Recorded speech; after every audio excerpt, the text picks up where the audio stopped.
આગળ વધીએ વધુ એક મહત્વના મુદ્દા પર અને આ મુદ્દો છે વિશુદ્ધ રાજનીતિનો અને આ વાત થઈ રહી છે આમાં ભાજપની ખાસ ઉત્તર ગુજરાતના પટ્ટાની જ્યાં ભાજપમાં તનાતની જોવા મળી રહી છે।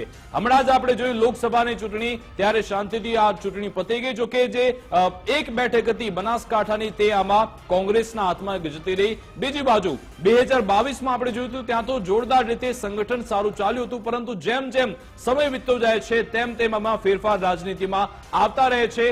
અહીંયા બે મુખ્ય એપિસેન્ટર છે ઉત્તર ગુજરાતમાં ડીસા અને ઊંઝામાં જ્યાં ભાજપમાં કશું જ બરાબર નથી ચાલી રહ્યું કારણ કે અહીંયા બંને જગ્યાએ ભાજપ વર્સિસ ભાજપનો જંગ ચાલી રહ્યો છે। ઉત્તર ગુજરાતની જ્યારે લોકસભાની ચૂંટણી હતી ત્યારે પણ આપણે જોયું કે ભાજપે ઉમેદવાર બદલવા પડ્યા હતા એટલે ઉત્તર ગુજરાતમાં આંતરિક જૂથબંધી ભાજપમાં જોવા મળી રહી છે અને ભાજપના નેતાઓના જૂથનો આંતરિક ખટરાગ હવે સપાટી આવી ગયો છે।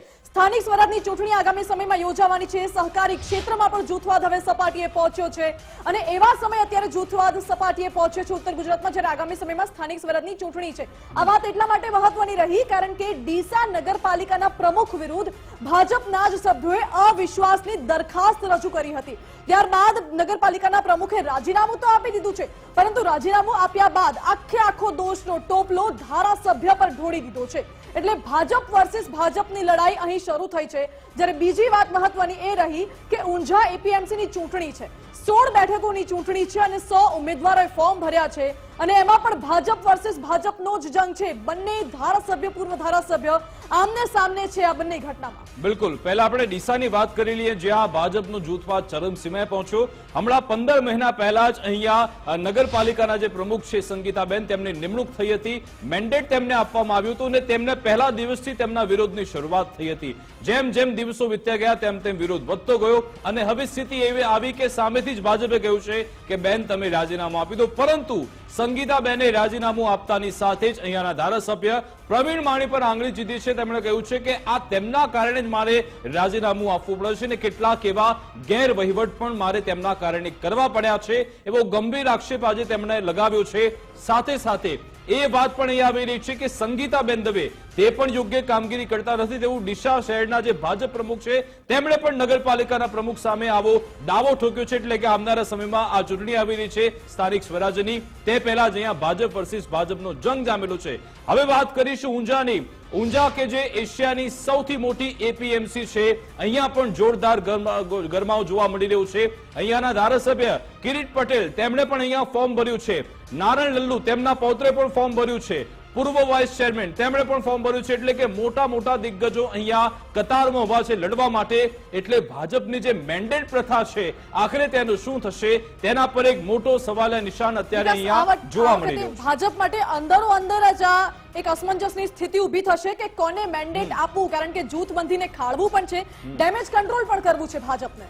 બિલકુલ ધર્મેશ આપણી સાથે ન્યૂઝરૂમથી ફરી એકવાર જોડાઈ ગયા છે। ધર્મેશ પહેલા ઊંઝાની વાત કરીશું સૌથી મોટી એશિયાની મોટી એપીએમસી જ્યાં થવાની છે ચૂંટણી સહકારી ક્ષેત્રની ત્યાં હવે મોટો સવાલ એ છે કે ભાજપની મેન્ડેટ પ્રથાનું શું થશે। બીજી બાજુ જે રીતે કિરીટ પટેલે અહીંયા ફોર્મ ભર્યું છે નારણ લલ્લુના જે પૌત્ર છે તેમણે ફોર્મ ભર્યું છે મોટા દિગ્ગજો આ જંગમાં છે। વિકાસ સહકારી ક્ષેત્રે ઇફકોની ચૂંટણી એક તાજેતરની હજી લોકો ભૂલ્યા નથી।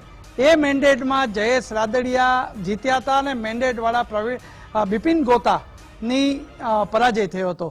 હવે એ પછી સહકારી ક્ષેત્રમાં ભાજપના મેન્ડેટની જે વાતો થઈ રહી છે એવા વિસ્તારમાં ઉત્તર ગુજરાતમાં ખાસ કરીને એશિયાની સૌથી મોટી ખેતીવાડી બજાર ઉત્પન્ન સમિતિ ઊંઝા નું સુકાન કોના હાથમાં એને માટેની 16 ડિસેમ્બરે ચૂંટણી જાહેર થઈ। આજે ઉમેદવારી ફોર્મ ભરવાનો અંતિમ દિવસ હતો એટલે આપણે જોઈએ કે વિપક્ષ તો ત્યાં છે જ નહીં કોંગ્રેસનું તો નામ જ નથી પણ ભાજપના જ આંતરિક જૂથ 3 અને 14 બેઠક માટે 100 ફોર્મ એટલે જેને કહી શકાય ને કે જેમ વાવમાં ભાજપના ઉમેદવાર બનવા 50 થી વધુ લોકો દાવેદાર હતા એમ અહીં 14 બેઠક માટે કહી શકાય કે એપીએમસીના ચેરમેન બનવા જ ખુદ ઊંઝાના ભાજપના ધારાસભ્ય કિરીટ પટેલ પૂર્વ ચેરમેન દિનેશ પટેલ અને ઊંઝાના જે એપીએમસીમાં વર્ષો સુધી જેમણે શાસન કર્યું એ પૂર્વ મંત્રી નારાયણભાઈ લલ્લુના પુત્ર ગૌરાંગભાઈના પુત્ર એટલે પૌત્ર નારાયણ કાકાના પુત્ર અને ગૌરાંગભાઈનો જે પુત્ર છે એમણે પણ ઉમેદવારી કરી છે। એટલે જોવાનું એ રહે છે કે રસાકસી છે અત્યારે માત્ર ભાજપની સામે છે। હવે જોવાનું છે કે આમાં મેન્ડેટમાં કોને અપાય છે અને જો મેન્ડેટ અપાશે તો જોવાનું એ રહેશે કે આ ચૂંટણી થશે એ ચોક્કસ દેખાઈ રહ્યું છે, કારણ કે સામે બળિયા ઉમેદવારો ઉતર્યા છે. હવે આમાં 100 જણ જયારે ઉમેદવારી કરતા હોય, દાવેદારો હોય, ત્યારે આ બહુ મહત્વની વાત માથાનો છે. દુખાવો સાબિત થવાનો જી, છે. બિલકુલ. ધર્મેશ, આ તો સહકારી ક્ષેત્રની વાત થઈ. આપણે જો પેલી દિશાની વાત કરવામાં આવે તો ભાજપ માટે ઉત્તર ગુજરાતનો પટ્ટો એ હંમેશા એક ચેલેન્જ રૂપે રહ્યો છે. વિધાનસભા ચૂંટણી લઈ લઈએ, લોકસભા ચૂંટણી લઈ લઈએ કે પછી હમણાં રિસેન્ટલી વાવની ચૂંટણી લઈ લઈએ, ભાજપ માટે છેલ્લી ઘડી સુધી અસમંજસની સ્થિતિ, ડેમેજ કંટ્રોલ, જૂથબંધી, આ બધી જ સમસ્યાઓ ઉત્તર ગુજરાતમાં રહેલી છે. તેવામાં આગામી સમયમાં એક સ્થાનિક સ્વરાજની ચૂંટણી પણ આવે છે અને અત્યારે જે જૂથવાદ જોવા મળી રહ્યો છે તેને હવે કેવી રીતે ખાળશે? માનસી, વાવનો જે વિજયના જે વધામણા હતા એ અઠવાડિયા પૂરતી સીમિત રહ્યા એવું લાગે છે, કારણ કે પ્રતિષ્ઠા ભર્યા જંગમાં વાવમાં જે ભાજપે વિજય મેળવ્યો એ લોકસભા પછીનો મોટો વિજય ગણાવી અને અઠવાડિયા સુધી રહ્યા. પણ પછી વાસણ ખખડ્યા, અને એ પણ એવી વિસ્તારમાં બનાસકાંઠાના ડીસામાં કે જે નગરપાલિકાના પ્રમુખ સંગીતાબેન દવેએ આજે જયારે રાજીનામું આપ્યું છે ત્યારે સમગ્ર જે આંતરકલહ કહેવાય ભાજપનો એ બહાર આવ્યો છે. તેમણે સ્થાનિક ધારાસભ્ય પ્રવીણ માળી સહિત કાર્યકરો દબાવીને કામ કરાવતા હોય, પરાણે કામ મંજૂર કરાવતા હોય, આ તમામ આક્ષેપો કર્યા છે. એટલે વાસણ તો એવા ખખડ્યા છે કે આગામી ચૂંટણી જયારે આવશે ત્યારે ભાજપમાં કેટલા જૂથ હશે અત્યારે કેવું બહુ મુશ્કેલ છે. પણ જેને કહી શકાય કે આભાર આ ધર્મેશ, કજિયો અમારી સાથે હવે બહાર જોડાવા આવ્યો બદલ, છે. વાતચીત કરવા બદલ. એટલે કે આમાં શશિકાંત પંડ્યાનું પણ એક ગ્રુપ છે, બીજી બાજુ પ્રવીણ માણીનું પણ ગ્રુપ છે. જોવાનું રહેશે કયું ગ્રુપ હાવી થઈ જાય છે, કયું ગ્રુપ ફાવી જાય છે, તેના પર નજર રહેશે.